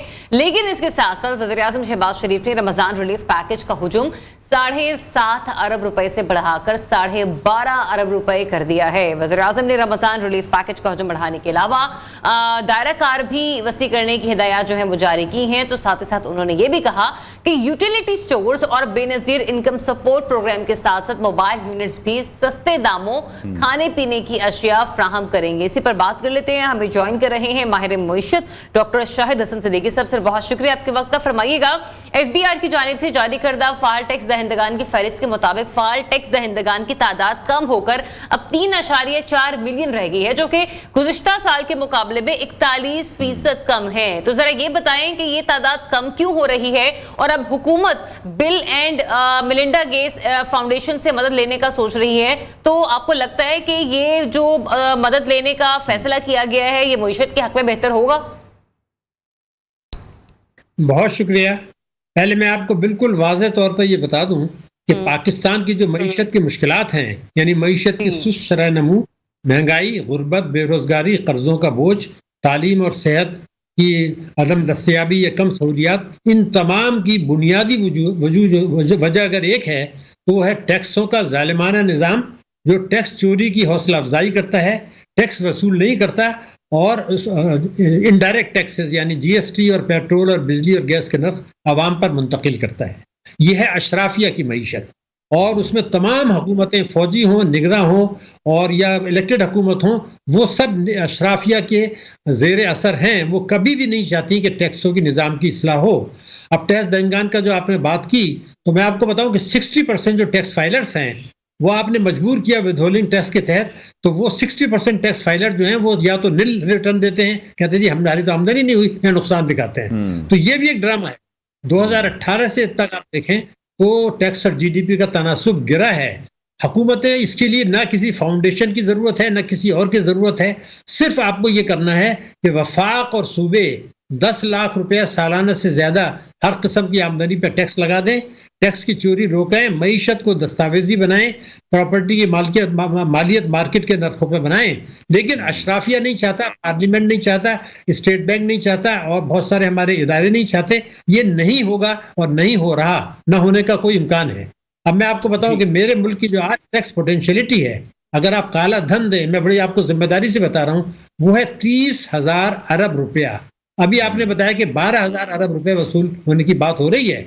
ये जो 18,000 की शॉर्टफॉल है, ये पाकिस्तान की तमाम बड़ी खराबियों की जड़ है, और ये ठीक करने के लिए कोई तैयार इसलिए नहीं है कि अशराफिया, जिसमें पार्लियामेंटेरियंस भी हैं, वो कहते हैं ये काम नहीं हो सकता, सब कुछ कर लें। तो ये एक अशराफिया की मईशत है, इसको वो नहीं तोड़ पाएंगे। फौजी हुकूमत नहीं तोड़ सकी जब तक के जो है कानून साजी नहीं कर लें कि ये SIFC को करना पड़ेगा या सुप्रीम कोर्ट को करना पड़ेगा। तो डॉक्टर साहब, आप ये कह रहे हैं कि 18,000 अरब का शॉर्टफॉल भी हमें दिखाई दे रहा है। PIA की नुकसान की तरफ देखें, 825 अरब का नुकसान वहां पर हो रहा है। 500 अरब का नुकसान देखें तो वो बिजली चोरी की मद में हो रहा है, 1350 अरब रुपया तो ये बन जाता है। और ये वो बिजली चोरी है, ये वो नुकसान है जो कि आम आदमी की वजह से नहीं हो रहा, लेकिन इसका जो बर्डन है, जो मुश्किलात हैं, वो तो आम आदमी पर है, बिल उसी को अदा करना पड़ता है इसका भी। तो इदारों की निजकारी में भी जो ताखीर है, आपको लग रहा है कि फिर वो भी ज्यादा हो रही है। जल्दी ये मामला हल हो जाए तो 1400-1500 अरब के करीब जो खसारा है वो तो इन्हीं दो इदारों का है। ये बहुत बड़ी गलतफहमी है। मैं कुछ आपको आदाद शुमार देना चाहता हूं, 1-2 मिनट में वो आप देख लीजिए, वाज़ेह हो जाएगा। पहला, PIA की जो लॉस है वो इस वजह से है कि उनके पास जहाज नहीं है, वो ग्राउंड हो गए हैं। अगर आप, जब उसके पास गारंटीड बिजनेस है, 24 करोड़ अवाम है, समंदर पर पाकिस्तानीज हैं, यहाँ आते हैं जाते उम्र आज करते हैं, ये तो मुनाफे में आ सकता है। अगर कोई FDI लाना है SIFC को, तो यहां पर लेकर आए और यहां पर एक मौसर इंतजामिया बनाए। मैं आपको गारंटी कर सकता हूं, जब इनके पास जहाज ही नहीं है तो फिर आप वो बिजनेस आप हैंडल नहीं कर रहे, आप बिजनेस हैंडल कर रहे हैं तो ये मुनाफे में आ जाएगा, नंबर 1। फिर आपने निजकारी की बात की, PTCL हमने 2006 में शायद निजकारी की थी, उसके $800 मिलियन आज तक आपको नहीं मिले, तो आपको तो नुकसान हो गया। सबसे बड़ी जो तबाही बर्बादी आई है निजकारी के बाद, मैं आपको आदाद शुमार, जिम्मेदारी मेरी है कि वो सही है। आप ये देखिए कि 2000 आप चले जाए 2018 में बैंकों का मुनाफा था 242 अरब रुपया, इस साल होगा 1000 अरब रुपया। तो ये जो इन्होंने जबरदस्त मुनाफा कमाया, ये कमाया कैसे है? ये इसकी फिगर बिल्कुल वाज़ेह है कि इन्होंने ये किया कि कर्जे देना बंद कर दिए और उन्होंने हुकूमत को कर्जे देना शुरू कर दिए। तो अगर आज हुकूमत को जो कर्जे हैं वो है 25,000 अरब रुपया, और जो उन्होंने निजकारी सनत तिजारत ज़राअत के लिए दिए वो 12,000। सारी दुनिया में ऐसा नहीं होता, पाकिस्तान में नहीं होता। तो अगर आप कमर्शियल बैंक्स कर्जे नहीं देंगे बल्कि हुकूमत को बजट खसारे के लिए कहेंगे जी हम उनकी आपकी सिक्योरिटीज में पैसा लगा देते हैं, इसको कहते हैं कंट्री रिस्क। तो ये 2018 से 2023 तक जो मुनाफा इनका 242 अरब से 1,000 आया है, इसी दौर में आप मईशत तबाह हुई, कर्जे 30,000 अरब से 80,000 अरब रुपए के हो गए, महंगाई 5.7 से 23% पर आ गई। तो डॉक्टर साहब, जिस तरीके से भी आपने PIA के आदादोशुमार भी हमारे सामने रखे, उससे तो फिर ये तासुर आ रहा है PTCL को सुनने के बाद कि शायद प्राइवेटाइजेशन करने का जो फैसला किया जा रहा चाहिए या जो सोचते हैं हम लोग, वो बेहतर नहीं रहेगा मईशत के लिए। Is that true? तबाहकुन है। मैं ये कहता हूं दोनों को आप कंपीट कराएं। मैंने 2 मिसालें दे दी, तीसरी देता हूं आप। स्टेट लाइफ, यहां पर एक कॉम्पिटेंट आदमी को बाहर से लेकर आ गए, उसके मुनाफे में जबरदस्त इजाफा हो गया। तो हुआ ये है कि आपको ये करना है कि नेशनल बैंक है उसको कंपीट कराए प्राइवेट बैंक। अब मसला ये है पाकिस्तान में, मुझे और आपको जो सोचना है, 80% बैंक्स, 80% जो बैंक्स हैं उनकी मिल्कियत गैर मुल्की है और वो 30%, 35% सालाना मुनाफा कमा रहे हैं। तो फिर ये तो वो आपने सारा तो उनको दे दिया, फार्मेसी भी उनको आपने दे दी। तो सवाल ये पैदा होता है कि ये जो मुनाफा कमाते हैं इदारे, ये मईशत की कॉस्ट पे कमाते हैं। मैं अगर एक जुमला कहूं कि ये जो मुनाफा है बैंकों का 242 अरब से 1,000 पर, ये मईशत को तबाह करके सरमायाकारी करके जो कंट्री रिस्क है, और कल को ये हो सकता है कि इतने बड़े जो कर्जे दे दिए आपने, हुकूमत को सरमायाकारी कर दी, तो आपके ऊपर प्रेशर आएगा कि आप एक्सटर्नल डेट तो क्या रिप्रोफाइल कर ही रहे हैं, जरा मुल्की कर्जों को भी कर दें। अगर इनको प्रोफाइल किया तो फिर कौम का क्या हाल होगा? जो पैसे हैं ये तो मईशत बैठ जाएगी। तो हमें ये करना है कि हुकूमती शोबे के इदारे भी रखें, प्राइवेट भी रखें, उनमें आपस में कंपटीशन कराएं। ये है मसले का हल जो हम करने के लिए तैयार नहीं है। उसके साथ साथ जो बैरूनी सरमायाकारी है वो भी बढ़ाने की बहुत ज्यादा जरूरत है। ये भी तरजीहात में शामिल होना चाहिए इस हुकूमत के साथ ही साथ। अगर हम चीन की बात करें तो चीन के साथ जो आजादाना तिजारती पॉलिसी है उस पर भी अमल करना होगा। CPEC का जो मामला है उस रूट को भी तेज करना होगा, फिर ही मामला बेहतर हो सकेंगे। देखिए ये काम इतना आसान नहीं है। पिछले जो 23 बरस है इसमें 48 अरब डॉलर की टोटल बैरूनी सरमायाकारी आई है। अब इस हुकूमत ने प्रोग्राम बनाया 125 अरब डॉलर हम लेके आएंगे गवर्नमेंट टू गवर्नमेंट। तो एक तो गवर्नमेंट टू गवर्नमेंट निजकारी जो है ना वो परेशान कुन होती है। PTCL अगर मैं नहीं चला सका तो UAE कैसे चलाएगा? दूसरी बात ये कि जो पहली गलती की है, जो शुरू से कह रहा हूं, वो ये है कि जब मईशत आपकी अगर ठीक होगी तो बैरूनी सरमायाकार मुनाफे के लिए आपके पास आएंगे। आपकी मईशत नीचे गई है यानी कि निगरान हुकूमत के दौर में, और आप कोशिश कर रहे हैं कि एफडीआई आ जाए, एसआईएफ से कोशिश कर, नहीं आएगा। आप मईशत ठीक कर लें तो वो पैसा खुद ब खुद आएगा, इसलिए कि उनको मुनाफा चाहिए। तो पहली तो ये हम गलती कर रहे हैं कि पहले मईशत ठीक करें फिर बैरूनी सरमाए की तरफ जाएं। दूसरी ये कि हम एक बहुत बड़ी मुसीबत में फंस गए, एक अजदहा पाकिस्तान की तरफ बढ़ रहा है जो हम समझना नहीं चाहते, ये बात नहीं करना चाहते। वो बात ये थी कि हमारे ऊपर कर्जे जो थे 30,000 अरब रुपए के थे 2018 में, ये 81,000 अरब के हो गए। अब आप इनको अदा नहीं कर सकते। तो अब अमेरिका इस वक्त ये चाह रहा है कि पाकिस्तान को IMF से कर्जा दिलाए, हल्का हाथ रखेगा। अब आप देखेंगे अब IMF हल्का हाथ रखेगा, और अमेरिका ये भी कहेगा कि आप चीन को भी ज्यादा तंग ना करें, तो चलने दें उनके साथ भी ताल्लुकात। क्यों? क्योंकि अमेरिका आज ही पोजीशन ये है कि अगर अमेरिका पाकिस्तान की मदद करे और चीन ना करे तो हम भी डिफॉल्ट कर जाएंगे, और अगर चीन हमारी मदद करे, अमेरिका ना करे तो डिफॉल्ट। तो हमारे पास ये मोहलत है कि हम दोनों के साथ ताल्लुकात उस वक्त तक तवाजुन रखें जब तक हमारी मईशत ठीक ना हो जाए, वरना हमें एक अजदा होगा जो डस लेगा। इसलिए कि अमेरिका तो चीन को कंटेन करना चाहता है ना, तो अभी तो हमें हमारे घेरा तंग कर रहा है, कह रहा है जी चीन से भी आप थोड़ा बहुत ले लें, ईरान से भी कर लें। लेकिन जब आप 2 साल के बाद 3 साल के बाद फंस चुके होंगे तो अमेरिका भी नाराज होगा, भी नाराज होगा। ये तवाजुन हम नहीं रख रहे हैं, तो ये पाकिस्तान के लिए मैं समझता हूँ एक अजदा है जो हमारी तरफ बढ़ रहा है। दोबारा इस और करना होगा, और ये काम है SIFC का, और कोई नहीं करेगा, पार्लियामेंट नहीं कर पाएगी। इसलिए कि अब हमारी अफवाज जो हैं उन्होंने सिक्योरिटी की जिम्मेदारी भी संभाली है, तो ये खतरा सिक्योरिटी का है पाकिस्तान का। यानी मईशत में को अगर तबाह होती है, खुदा न खास्ता अवाम तबाह होते हैं, जो हो रहे हैं, महंगाई बढ़ती है, तो ये सलामती के लिए खतरा होता है। ये बहुत बड़ी गलतफहमी है। अच्छा, तो फिर ये बताइएगा ना डॉक्टर साहब कि जो पार्लियामेंट है वो अशराफिया को तो सरकारी खजाने पर बोझ बनने से बचा सकती है। अभी 2 रोज पहले हमने देखा कि अली अमीन गंडापुर जो कि सूबे के वज़ीर आला है, उन्होंने कहा कि जितने भी हमारे एक्स चीफ मिनिस्टर रहे हैं या जितने भी मिनिस्टर्स रहे हैं उनसे सिक्योरिटी वापस ले ली गई है, उनसे जो दीगर मराद दी गई थी वो वापस ले ली गई है। आपको लगता है कि इस किस्म के फैसलों का जो मतलब इनके इम्पैक्ट है वो बाकी सूबों में भी होना चाहिए, विफाक में भी होना चाहिए?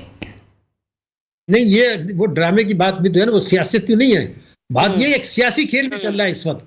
मैं सियासत में पढ़ना नहीं, ये कुछ भी नहीं करेंगे। एक जमाने में तो वो गवर्नर हाउस को बना के यूनिवर्सिटी बनाने की बात हुई थी। कौम मैं ये कहा गया कि एक मुसलमान को एक सुराख से बार बार नहीं डसा जा सकता।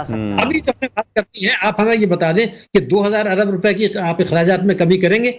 ये अगर ये नहीं करते तो कह देंगे जी मैंने कैबिनेट का साइज कम कर लिया, ज्यादा कर लिया। ये ड्रामे चलते रहेंगे, ये आज से नहीं हो रहा, ये बहुत पुराना खेल है। अब हमें चाहिए कि इस साल हम हुकूमत के ऊपर दबाव डालें कि जनाब ये टैक्सों की जो 30,000 अरब की पोटेंशियलिटी है, इसका क्या होगा, काले धन का क्या होगा। डिस्काउंट रेट मैं आपको बता दूं मेरा 22% है, भारत का 6% है। आज भारत में महंगाई जो है वो 6% है, आज हमारे मुल्क में महंगाई 23% है। अब आप रमजान पैकेज का क्या ड्रामा कर रहे हैं, जरा आप सोचें तो सही कि जब मेरे मुल्क में 23% महंगाई है, आप तालीम के लिए पैसा नहीं दे रहे, सेहत के लिए नहीं दे रहे। आप अगर महंगाई को कंट्रोल करें, जो आप नहीं करते, अपनी पॉलिसी से महंगाई बढ़ा रहे हैं, फिर आप कहते हैं हम पैकेज दे रहे हैं। तो कौन सा पैकेज दे रहे हैं? आप तालीम के लिए लोगों को सहूलत दें, सेहत की सहूलत दें, महंगाई कम करें, तो कोई पैकेज की जरूरत ही नहीं है। तो ये जो हमारा और डॉक्टर साहब जिस रमजान पैकेज की आप बात कर रहे हैं उसको भी बढ़ाकर हम देख रहे हैं कि 12.5 अरब रुपए कर दिया गया है, और उसमें भी शफाफियत जो है वो एक सवालिया निशान है। इंतजामी अमल के तौर पर अगर हम देखें तो घर घर राशन तो पहुंचा रहे हैं, लेकिन जो प्राइस कंट्रोल कमेटियां हैं वो हमें मार्केट्स में फाल क्यों नहीं दिखाई दे रही हैं। गैर मुस्लिम ममालिक में भी जब हम देखते हैं रमजान आता है तो वहां पर भी ऑफर्स लगाए जाते हैं, डिस्काउंट्स लगाए जाते हैं। यहां पर तो प्राइस दुगनी कर दी जाती है और उस पर पूछने वाला भी कोई नहीं है। तो फिर ऐसे रमजान पैकेज का क्या फायदा? मैं आपसे वही कर रहा हूं कि ना रमजान पैकेज का फायदा है, ना बेनजीर इनकम सपोर्ट का फायदा है। मैं आपको वाज़ेह तौर पे बता रहा हूं, अगर बेनजीर इनकम सपोर्ट प्रोग्राम को मेरे हिसाब से 500 अरब के बजाय सिर्फ जो है ना 50 अरब कर दें तो ज्यादा फायदा होगा। कैसे? मैं आप 50 अरब रुपए बेनजीर इनकम सपोर्ट में रखें, बाकी खत्म कर दें फिलहाल। और लोगों आप ये है कि हुकूमत बैंकों से कहे कि आप 1 लाख 2 लाख 3 लाख के कर्जे दें। छोटे किसान, घरेलू खवातीन, प्लम्बर, कारपेंटर, इलेक्ट्रिशियन, इन सबको छोटे छोटे कर्जे दें ताकि वो अपना रोजगार कमाएं। लेकिन जब 2 लाख का आप कर्जा, मेरी बात 2 लाख का कर्जा दें तो 50,000 रुपए 50,000 बेनजीर इनकम सपोर्ट प्रोग्राम से दें जो माफ हो जाएगा। यानी उस पैसे से रिस्क फराहम करने का जरिया बनाएं। लेकिन हम वो नहीं करना चाहते क्योंकि हुकूमतें ये चाहती हैं कि आवाम परेशानी में रहें, अपने खाने पीने के जो मसाइल हैं, घरेलू मसाइल में झगड़े रहें, ताकि ये सियासी ड्रामा जो है अशराफिया की मईशत का ये चलता रहे। इन तक कोई ना मीडिया पहुंचे। एजुकेट कामयाब हो जाता है अवाम को कि ये पूरा निजाम जो है हमारा टैक्सों का, हमारी तालीम का, सेहत का, ये जो आप पैकेजेस लाके देते हैं, ये सब बेमानी है। जब डॉक्टर तक साहब, ये जो अफराद आपने लास्ट में बात की है ना, जो एनालिसिस आपने दी, कि यकीनी तौर पर मैं तो उसको बिल्कुल ही दुरुस्त मानती हूँ, क्योंकि हम लोग रोजी कमाने में इस कदर जकड़े हुए हैं कि चले बेसिक बुनियादी जो जरूरियात हैं वो पूरी हो जाएं, कि हम आउट ऑफ द बॉक्स आकर सोचने की कोशिश नहीं करते। क्योंकि जब एक इंसान सिर्फ यही सोचता रहेगा कि उसने अपने बच्चों का पेट कैसे भरना है, तालीम का खर्चा कैसे उठाना है, बच्चों की शादियां कैसे करनी है, या दीगर सेहत के मामलात कैसे निपटाने हैं, तो वो अपने मुस्तकबिल के बारे में इससे बढ़कर कुछ नहीं सोच सकता। उलझा ही ऐसा दिया गया है कि वो कुछ और सोच ही नहीं सकता। बहुत शुक्रिया डॉक्टर शाहिद हसन सिद्दीकी साहब, हमारे साथ इन कॉन्वर्सेशन थे। नाजरीन, ब्रेक लेते हैं, ब्रेक के बाद आपको दोबारा ज्वाइन करें। Stay tuned.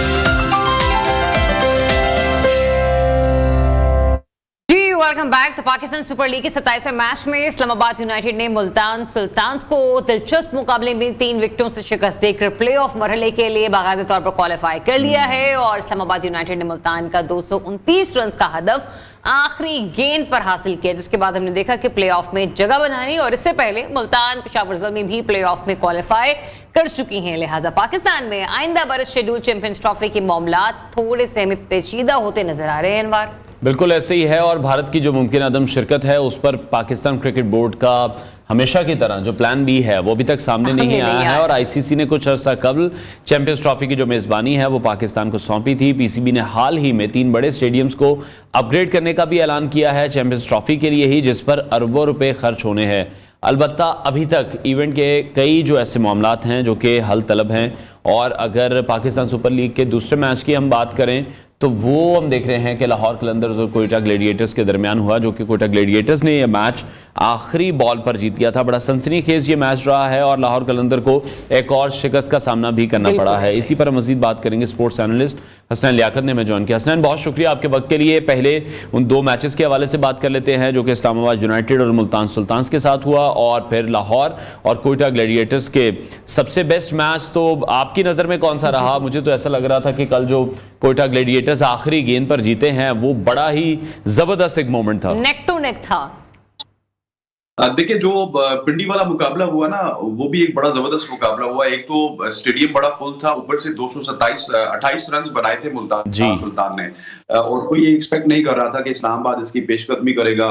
एलेक्स हिल आउट हो गए, फिर पहले 2 ओवर्स में तकरीबन 4 स्कोर था, और उसके बाद से शादाब खान और कॉलिन मनरो ने अपनी टीम को फतह दिलाई। सो ये एक बड़ा जबरदस्त पहला मुकाबला भी हुआ जहां पे इमाद वसीम ने आखिरी गेंद पे छक्का लगा के अपनी टीम को मैच जितवाया। लेकिन जो लाहौर कलंदर वाला मुकाबला हुआ ना, जो बात आप कर रहे हैं, वो कहीं ना कहीं हमें लग रहा था कि शायद शाहीन शाह अफरीदी एक सुपरस्टार बॉलर है, तो वो कभी भी आखिरी गेंद पे चौका या छक्का नहीं खाएंगे। लेकिन वसीम जूनियर के हाथों उनको आउट ऑफ नोवेयर छक्का लग गया। सारी फील्ड उन्होंने किसी और साइड पे ली हुई थी, बॉल किसी और साइड पे की, ऊपर से बाउंड्री बड़ी शॉर्ट थी। फिर वसीम जूनियर एक ही स्लॉक खेलते हैं जो कि मिड विकेट के ऊपर खेलते हैं, वहीं पे उन्होंने बॉल करवाया शाहीन शाह अफरीदी ने।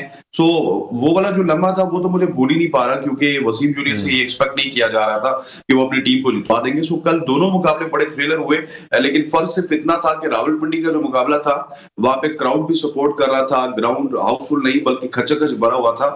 लेकिन कराची में अनफॉर्चुनेटली अभी तक हमें उस तरह का क्राउड नजर नहीं आया, चाहे वो पीएसएल हो, चाहे वो कोई T20 सीरीज हो।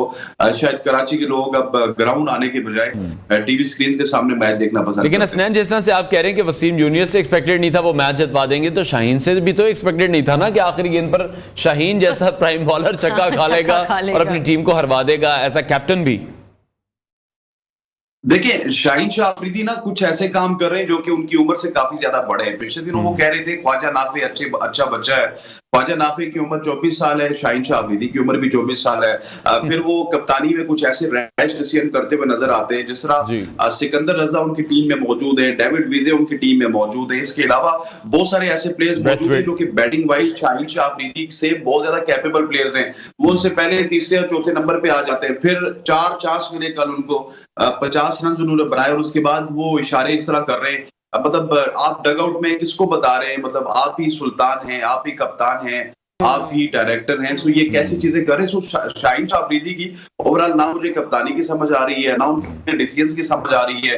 बॉलर अपील बाद में करता है, शाहीन शाह अफरीदी डीआरएस पहले ले लेते हैं, और अभी वो पाकिस्तान टीम की भी क़यादत करके आए। लेकिन मैं समझता हूँ कि जब से वो पाकिस्तान तो टीम की क़यादत, ये एक रीजन हो सकती है। हमने देखा है कि हमारे यहाँ क्रिकेट में लोग बहुत मेहनत करते हैं और उसके बाद वो कप्तानी जैसे ओहदे पर पहुंचते हैं, तो क्या शाहीन पर किस्मत बहुत जल्दी मेहरबान हो गई, कप्तानी का ओहदा बहुत जल्दी बड़ी कम उम्र में मिल गया, यही वजह है कि वो अपने ओहदे के साथ उस तरह से इंसाफ करते हुए हमें नजर नहीं आ रहे? देखिए ज़रियाब, आपका जो सवाल है ना, ये बड़ा अच्छा सवाल है। ये मेरे ख्याल है पाकिस्तान पूरे को समझना चाहिए कि प्री मैच्योर डिसीजंस नहीं होने चाहिए। हम डिसीजंस जो है ना वो बहुत ही जल्दी में कर देते हैं। आपने ठीक है बाबर आजम को उतारा, आप अभी भी पूरे पाकिस्तान से पूछ रहे तो बाबर आजम के बाद जो बंदा बहुत ही ज्यादा कैपेबल है कैप्टनसी के लिए वो मोहम्मद रिजवान है। लेकिन शाहीन शाह अफरीदी क्योंकि उनकी लॉबी बहुत स्ट्रांग थी, शाहिद अफरीदी के वो दामाद हैं, रियाज अफरीदी के वो भाई हैं, एक क्रिकेटिंग फैमिली से उनका ताल्लुक था, इस वजह से उनको बना दिया गया। अदरवाइज जो कैपेबिलिटीज है शाहीन शाह अफरीदी की, वो कोई एज ए कैप्टन इतनी ज्यादा हमें इमर्ज होती वो नजर नहीं आएगी। लाहौर कलंदर्स ने 2 टाइटल जीत लिए, लेकिन वो लाहौर कलंदर ने जो टाइटल जीते वो शाहीन शाह अफरीदी की वजह से नहीं जीते, बल्कि उस वक्त हारिस रऊफ अपनी पीक फॉर्म पे थे, राशिद खान अपनी पीक फॉर्म पे थे, शाहीन अपनी पीक फॉर्म पे थे, सिकंदर रजा बहुत अच्छा परफॉर्म कर रहे थे, डेविड विजे थे। अगर इतने सुपरस्टार्स आप अगर किसी और को भी दे देते, वो भी आपको 2 टाइटल जितवा देता। और दूसरा, शाहीन की खराबी में थोड़ा सा लाहौर कलंदर्स का भी हाथ है। लाहौर कलंदर्स भी हाथ धोकर उसको सुपरस्टार बनाने में तुली होती है। लाहौर कलंदर्स उसको मतलब दुनिया का नंबर 1 कप्तान समझती है। तो ये तमाम तर चीजें जब आप एक प्लेयर के साथ कर देंगे तो उसमें भी उम्र से पहले। लेकिन फिर स्नैन, जिस तरह से आप ये कह रहे हैं कि लॉबी उनकी बहुत ज्यादा स्ट्रांग थी, कुछ रेफरेंसेस भी आपने उनके दिए, उनके ससुर के हवाले से, उनके भाई के हवाले से, इसका मतलब कि फिर मेरिट का भी कोई हाल नहीं है। परफॉर्मेंस भी अगर रिजवान दे रहे हैं या किसी भी हम और प्लेयर की बात कर लें जो कि कैप्टेंसी असल मानों में डिजर्व करता है, तो इसका मतलब कि सिर्फ लॉबी ही चलती रहेगी, वही जो पुराना सिस्टम है वही प्रिवेल होता रहेगा? अनवार देखे ना, आप इतने अरसे से प्रोग्राम कर रहे हैं, इतने मासूम सवाल कर रहे हैं कि लॉबी चलती रहेगी। पाकिस्तान में लॉबी चलती है, पाकिस्तान में मेरिट कहां पे चलता है? देखिए शाहीन शाह अफरीदी की मैं आपको पूरी डिटेल बता देता हूँ ना। शाहिद अफरीदी ने प्रॉपर लॉबिंग की, बाबर आजम के साथ जो है मोहम्मद रिजवान रमीज राजा खड़े। अगर रिजवान की बात की जाए तो उनके साथ जो है इतना कोई लॉबी जो है बड़े प्लेयर की नहीं है, लेकिन रिजवान के पास एक सपोर्ट है जो कि और किसी के पास नहीं है, जो कि करंट कोच है अब्दुल रहमान, उनका ताल्लुक केपीके से है। तकरीबन 7 से 8 प्लेयर्स रिजवान को सपोर्ट कर रहे हैं, इसी वजह से ये परफॉर्मेंसेस आपको ऊपर नीचे नजर आ रही है। तो टैलेंट तो पाकिस्तान में कभी भी, पाकिस्तान क्रिकेट की अगर बात करूं तो टैलेंट को तो कभी भी नहीं सराहा गया। जिसकी लॉबी स्ट्रांग होती है, जिसके ताल्लुकात स्ट्रांग होते हैं, जिसके रेफरेंस स्ट्रांग होते हैं, वही पाकिस्तान टीम के स्याह सफेद का मालिक रहता है, और ऐसा ही हमें देखने को मिला है। लेकिन मैं समझता हूं कि अभी भी वक्त है, नए चेयरमैन आ चुके हैं, इन तीनों को बैठाया जाए, शाहीन को भी, बाबर को भी, रिजवान को भी, इनके दरमियान एक सुलह करवाई जाए, और उसके बाद रिजवान को इनका अगर लीडर बनाया जाएगा तो वर्ल्ड कप में रिजल्ट्स आ सकते हैं। अदरवाइज मुझे ना ही बाबर में इतनी कैपेबिलिटी नजर आ रही है और ना ही शाहीन। मतलब आप ये कह रहे हैं कि T20 वर्ल्ड कप से पहले ये डिसीजन बदल लेना चाहिए, आप ये कह रहे हैं कैप्टेंसी वाला? जी बिल्कुल, जिस तरह की इनमेच्योर कैप्टनसी शाहीन शाह अफरीदी कर रहे हैं। आपको याद होगा जब मैं आपके प्रोग्राम में आया था तो मैं कह रहा था कि इनका अभी हनीमून पीरियड चल रहा है न्यूजीलैंड की सीरीज का, इनको हम नहीं छेड़ेंगे। 5 मैचेस में उन्होंने क़यादत की, 5 में से 1 मैच जीता, लास्ट 14 मैचेस में से सिर्फ 2 मैच वो जीत पाए, 12 मैचेस वो हारे हैं। सो इस तरह की कप्तानी के साथ हम शायद वर्ल्ड कप जीत तो क्या, हम शायद वर्ल्ड कप के टॉप 4 में भी ना पहुंच सके। तो ये फैसले अब पाकिस्तान क्रिकेट बोर्ड को करने होंगे, और जो स्पेशली ये जो लॉबीज बनी हुई है कि 3 प्लेयर्स बाबर आजम के साथ हैं, 3 प्लेयर्स रिजवान के साथ हैं, 4 प्लेयर शाहीन शाह अफरीदी के साथ हैं, इसको भी थोड़ा सा कम करना होगा, तब जाके एज ए यूनिट टीम अगर परफॉर्म करेगी तो कुछ रिजल्ट्स आएंगे। तो फिर मोहसिन नकवी ने जिस तरीके से तनबीह की थी प्लेयर्स को, पहले दिन ही आके जो खड़ाक निकाला था, आपको लगता है कि उस रवैये के साथ कोई ना कोई तब्दीली आ सकती है?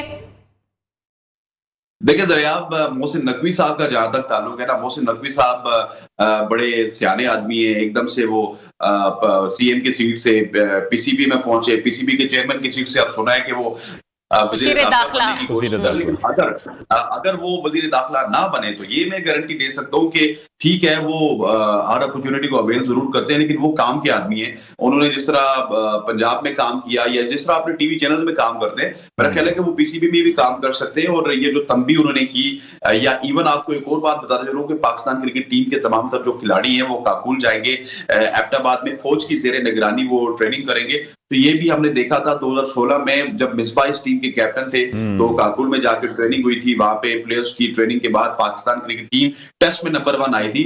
तो अगर फौजियों के साथ एक दफा और ट्रेनिंग कर ले, फौजी वाली ट्रेनिंग कर ले, तो शायद वर्ल्ड कप पे। अच्छा, हमने डिफरेंट लॉबीज की बात कर ली। एक और लॉबी है जिसमें हिंदुस्तान बहुत ज्यादा आगे है। आईसीसी का मेन इवेंट चैंपियंस ट्रॉफी होने जा रहा है पाकिस्तान में, लेकिन हम ये देख रहे हैं क्योंकि प्लानिंग हमें मौसर भी पीसीबी की तरफ से दिखाई नहीं दे रही, और उसकी वजह यह भी है कि आए रोज पीसीबी चेयरमैन तब्दील होते रहते हैं, लेकिन खदशा फिर वही है कि हिंदुस्तान पाकिस्तान नहीं आएगा। और अगर ये खदशा पहले से ही मौजूद है तो इस पर प्लान भी अभी तक क्यों सामने नहीं आया? देखिए, पीसीबी बहुत ज्यादा डिले करता है अनवार, और मैं आपको एक बात तो बता दूं कि इंडिया पाकिस्तान नहीं आएगा, ये सिर्फ हम जो है ना कहने के लिए कहते हैं या दिल को आसरा देने के लिए कहते हैं कि इंडिया पाकिस्तान आएगा। मैं आपको बता दूं कि इस दफा शायद 4 वेन्यूज होंगे, बल्कि 1-2 मुल्क होंगे और 4 से 5 वेन्यूज होंगे, जिसमें रावलपिंडी, कराची और लाहौर, ये 3 वेन्यूज होंगे जिनको थोड़ा सा अपग्रेड भी किया जाएगा। अब देखते हैं कि वो टाइमली अपग्रेड होते या नहीं। और दूसरे वेन्यू के तौर पे अबू धाबी और दुबई को चुना गया है, जहां पे इंडिया के मैचेस होंगे। और ये अंडरस्टूड सी बात है, ये पाकिस्तान में बहुत सारे लोगों को पता है जो कि पीसीबी में भी काम करते हैं और जो कि सीनियर साफी हैं, लेकिन अभी तक कोई भी इस पे बात करने के लिए इस वजह से तैयार नहीं है कि वो शायद समझते हैं कि कहीं ना कहीं इंडिया राजी हो जाएगा। इंडिया बिल्कुल राजी नहीं होगा। इंडिया इस क्रिकेट का माई बाप है, टाइकॉन है, जो भी आप कह सकते हैं। सो वो अपनी टर्म्स के ऊपर आएगा और उसकी यही टर्म्स होंगी, वो पाकिस्तान नहीं आएंगे, बल्कि अपने जो मैचेस हैं वो अबू धाबी में या दुबई में खेलेंगे। और ये बात हायर ऑफिशियल्स को अभी से ही इसका अंदाजा है। लेकिन हसनैन, जब एशिया कप हुआ था हम भी हाइब्रिड मॉडल पर मान गए थे, तब क्या ऐसी कोई श्योरिटी नहीं ली गई थी हिंदुस्तान से कि अगर एशिया कप हाइब्रिड मॉडल पर हो रहा है या फिर वर्ल्ड कप खेलने के लिए हम हिंदुस्तान आ रहे हैं तो आप भी श्योर करें कि आप चैंपियंस ट्रॉफी के लिए पाकिस्तान जरूर आएंगे? ऐसी कोई बात कभी नहीं हुई। अनवार, इंडिया जो है ना वो बड़े सियाने हैं, वो जिस तरह बनिए होते हैं ना उस तरह की वो बातें करते हैं। उन्होंने उस वक्त सारी श्योरिटीज दी थी, लेकिन मैं आपको एक बात बताना चलूं कि यहाँ पे एक क्लॉज होती है जिसको हम यूज नहीं करते, लेकिन इंडिया वाले यूज करेंगे क्योंकि वो पावरफुल है कि जब आपकी गवर्नमेंट को सिक्योरिटी कंसर्न्स हो तो आप किसी भी मुल्क में ट्रेवल नहीं कर सकते। ये आईसीसी का रूल कहता है। सो आखिरी वक्त पे आके वो यही ट्रम्प कार्ड खेलेंगे कि हमारी गवर्नमेंट हमें अलाउ नहीं कर रही। और जिस तरह की हमारे गवर्नमेंट के लेवल पे ताल्लुकात हैं, मुझे नहीं लगता कि इंडिया की गवर्नमेंट अभी तक अलाउ करेगी। हाँ, कल जाके कोई शहबाज शरीफ साहब नरेंद्र मोदी से कोई रिक्वेस्ट करे या नरेंद्र मोदी साहब शहबाज शरीफ से, तो फिर ये मामला हो सकते हैं। लेकिन अभी तक की जो सूरत हाल है, जो बोर्ड्स के दरमियान का राब्ता है, उससे यही लग रहा है कि ये जो चैंपियंस ट्रॉफी का मामला है, इंडिया के हवाले से ये खटाई भी पड़ेगा और इंडिया के मैचेस हमें डिफरेंट वेन्यू पे करने पड़ेंगे, सिर्फ इंडिया के नहीं बल्कि शहबाज शरीफ साहब का तो आपने जिक्र कर दिया हसनैन कि वो लेट्स सी कि वो इंडिया के साथ क्या मामला तय करते हैं क्या नहीं करते, लेकिन चेयरमैन पीसीबी का होता चूंकि मोहसिन नकवी साहब के पास है, मुर्शिद दाखिला के लिए भी उनका नाम जो है वो मंजर यहाँ पर आ चुके। लेट्स सी कि मोहसिन नकवी साहब अपनी सियासत का यहाँ पे किस तरह से मुजाहरा करते हुए हमें नजर आते हैं। Thank you so much for joining us today. एक ब्रेक लेते हैं, ब्रेक के बाद वापस आते हैं। आपने कहीं जाना नहीं है, स्टे ट्यून्ड।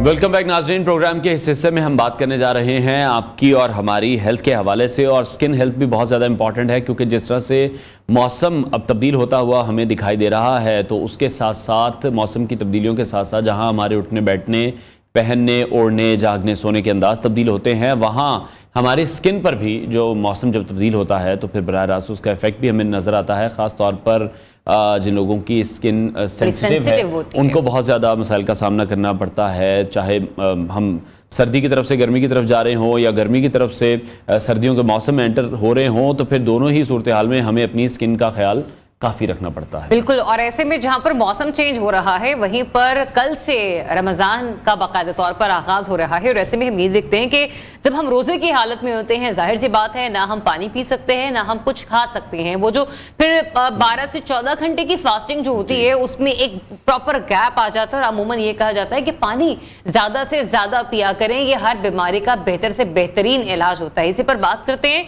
हमें प्रोग्राम में ज्वाइन कर रही हैं डॉक्टर महानूर रियाज साहिबा, जो कि स्किन स्किन स्पेशलिस्ट है, उनसे जानते हैं कि इस वक्त मौसम तो तब्दील हो रहा है, हम खुश्क और सर्द मौसम से जो है वो इस वक्त नबरदाजमा हो रहे हैं, कहीं ना कहीं बीच में अटके हुए हैं। डॉक्टर साहब समझ नहीं आ रही है कि गर्म कपड़े रख दें ना रखें, क्या करें क्या ना करें, गर्म पानी से नहाएं या नीम गर्म पानी से नहाएं, तो इसका भी स्किन पर बहुत हाँ ये बड़ा कॉन्शियस। अस्सलाम वालेकुम। अच्छा, इसमें ये है कि आजकल वाकई बिल्कुल आप सही कह रही हैं कि समझ नहीं आ रही, कुछ ज़रा सी आप थोड़ी सी बेएहतियाती करते हैं तो उसमें आपको मल्टीपल जो है वो हेल्थ इश्यूज जो है वो हो जाते हैं।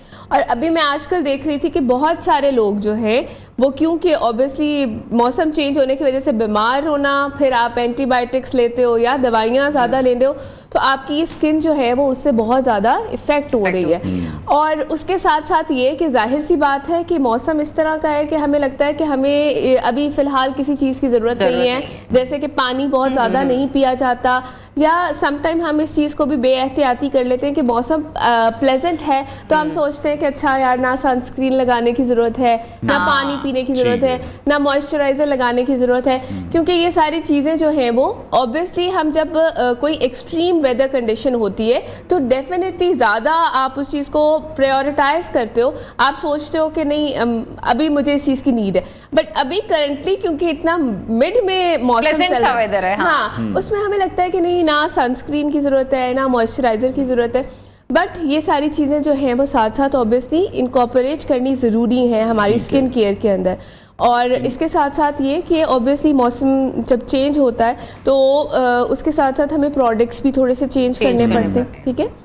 अब जिस तरह सर्दी में हम बहुत ज़्यादा अगर हम हाईली मॉइस्चराइज्ड चीज़ें इस्तेमाल कर रहे होते तो वो अब जाके हमें थोड़ी सी लाइटर में कम करनी पड़ती है, ठीक है। लेकिन आप क्या देख रही हैं, पानी तो चले ठीक है जी कि पानी तो सदियों से चलता आ रहा है, इंसान पीते आ रहे हैं, लेकिन इंसान सदियों से सनब्लॉक तो यूज नहीं कर रहे थे, सदियों से हम लोग मॉइस्चराइजर यूज तो नहीं कर रहे थे। तो जो पहले लोग थे वो क्या करते थे, टोटके इस्तेमाल करते थे या फिर वो अपनी स्किन को लेकर इतने कॉन्शियस नहीं थे जितने अब हम हो चुके हैं? नहीं, आपका बहुत अच्छा सवाल है, लेकिन इसका मैं आपको जो बताऊं कि इसके में प्रॉब्लम ये है कि पहले हमारी उतनी ज़्यादा पोल्यूशन या उतनी ज़्यादा जो है वो मतलब उस तरह के केमिकल्स या उस तरह की जिस तरह इन्वायरमेंटल पोल्यूशन की भी एक लेयर कहते हैं डेवलप हो चुकी है, डिप्लीशन हो गई है, जिसकी वजह से हम ये है कि जाहिर है यूवी रेस जो है वो अब हमें ज़्यादा इफेक्ट करती है। पहले आप देखेंगे कि माहौल भी थोड़ा साफ रहता था, अब तो आप देखें कि स्मोक की वजह से स्किन नंबर 1 पे हैं पोल्यूशन में। बिल्कुल, अब ये सारी चीज़ें जो हैं वो इन वजूहात की वजह से, और ऑब्वियसली हमारी डाइटरी पैटर्न अब उस तरह नहीं है। पहले लोग उतनी ज़्यादा जो है वो एडल्टेड नहीं लेते थे, जो खाने की चीज़ें होती थी कि जो मिलावट वाली हैं या बहुत ज़्यादा मैल नरिश्ड है, ठीक है। तो वो सब चीज़ें उसमें यह होता था कि इम्यूनिटीज अच्छी होती थी। अब आप देखें अगर हम नॉर्मली एक यंग भी किसी इंडिविजुअल को देखें, स्किन भी सेंसिटिव हो चुकी है। बिल्कुल। और अब हमारे पास इन सारी वजूहात की वजह से कि जिस तरह हम बहुत ज़्यादा इनटेक करते हैं हार्मोन्स इंड्यूस्ड फूड को या बहुत ज़्यादा प्रोसेस्ड फूड को, तो उनसे ये होता है कि हमारी जो है वो जेनेटिक्स में भी और हमारी जो है वो हार्मोन्स के अंदर बहुत ज़्यादा वेरिएशंस आती है। और बहुत सारे जो बच्चे स्पेसिफिकली आप देखें कि जो 12 to 18 ईयर्स की एज के हैं वो बहुत सारी अच्छा डॉक्टर साहब, अमूमन ये होता है कि खवातीन के हमेशा शिकवे होते हैं। मैं मुख्तलिफ स्टोरीज देख रही होती, चांद रात को या 2 रोज पहले लोग के बस शिकवे ही होते हैं।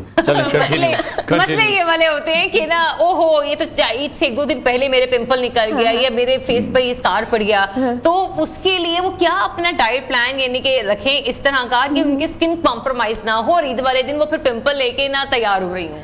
बस उसके साथ देखिए, सबसे पहले तो ये कि हम पूरा रमज़ान जो है वो माशाल्लाह भरपूर बदपरहेज़ी करते हैं कि हमने तबाह के पकोड़े, और उसके अलावा ये कि हम बहुत ज़्यादा पकोड़े भी बदनाम है, लेकिन ये कि और भी बहुत सारी इस तरह की चीज़ें हैं जो कि फ्राइड आप खा रहे हैं, जंक फूड बहुत ज़्यादा इनटेक होता है। उसके अलावा आप देखें कि हम आप फॉर एग्ज़ाम्पल आपने जो पूरे आपके 2 से 3 डेज़ का इनटेक ऑफ शुगर होना चाहिए वो हम एट द एक टाइम दिन ऑफ में ले इफ्तार लेते ही फौरन आप ले लेते लेते हैं, हैं, तो बिल्कुल। ऑब्वियसली एक्नी हमेशा ट्रिगर होती है अगर आप हाई जो है वो फ्राइड फूड खाएं और उसके अलावा हाई शुगर कंटेनिंग फूड उसकी वजह से भी, उससे भी ठीक है। आपकी एक्नी जो है पिंपल्स वो निकल ट्रिगर हो आते हैं। जाती है। अच्छा, स्किन टाइप्स की बात कर लेते हैं। 2 टाइप की मेरे ख्याल है स्किन है, एक ऑयली है और एक ड्राई है।